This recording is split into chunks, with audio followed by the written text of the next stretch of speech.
All right, here we are. You've been mentioned many times in the other interviews prior, which I don't know if you were listening to.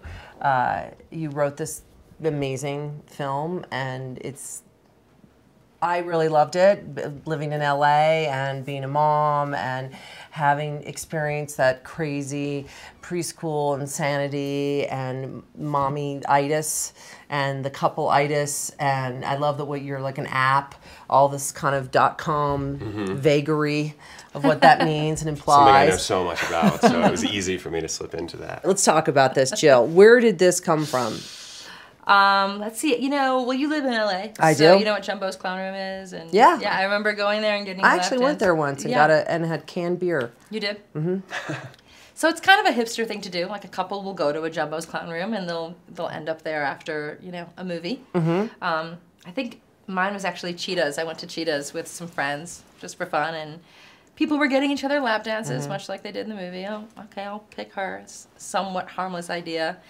And while I was getting my lap dance, I actually really started to think, like, oh, she loves me. This girl's in love with me. Wow, because I'm a woman, and the guys here objectify her. She really needs me.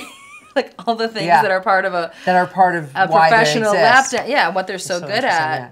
I think I was surprised to see that there is that emotional connection, that staring in the eyes and really making it about you. I was moved by it so much that I thought I really bought it. I thought it was real. And then, I guess it sort of stayed in the back of my mind for a few years and seemed like a really funny way to start a movie. Mm-hmm.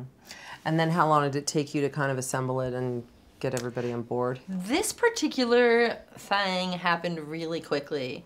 I've always been interested in a version of this story. I've sort of noticed that I've been writing similar themes, which I call the heroine's journey, which is about sort of repairing the divided feminine, wife and the other woman confronting each other, mom, stripper, that I think women's journeys are really about repairing these sort of divided parts of ourselves.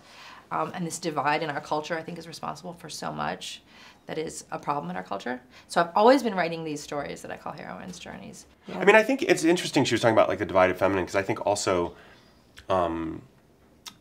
like Jeff is kind of playing this culturally cliched masculine role of like, I'm just going to work and I'm working, and he doesn't even realize how detached he's being. So he's not playing his part. They're both not playing their roles in the marriage in a way.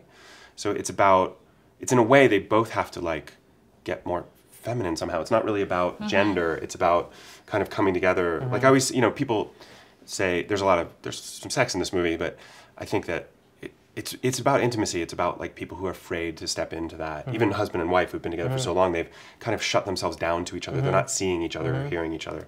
And so there's this kind of atom bomb dropped into their life in the form of this McKenna, who in some ways saves them. I mean, she destroys their life, and then they can rebuild it. I want to see more. Great, I'll write another one. Yeah, please. All right, thanks, guys. I know you're on a schedule, so don't let me Great to stand see in your you. way. Really As always. Good to see you.